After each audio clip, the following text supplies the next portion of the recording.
என்னுடன் வாழும் இன்னொரு ஜீவன், என்னுடன் வாழும் இன்னொரு ஜீவன், மெல்லிசையாகும் என்னாலும் வையகம் யாவும் எல் புகழ் பேச கைவசமாகும் எதிர்காலம், எதிர்காலம்.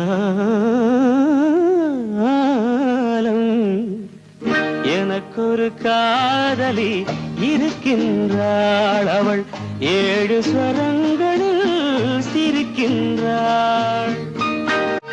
பஞ்சமம் பேசும் பார்வையிரண்டும், பஞ்சமம் பேசும் பார்வையிரண்டும் பஞ்சனை போடும் எனக்காக. தெய்வதம் என்னும் திருமகள் மேனி கைகளை அணைக்கும் இனிதாக, இனிதாக. எனக்கொரு காதலி இருக்கின்றாள், அவள் 7 சுரங்களில் சிரிக்கின்றாள்.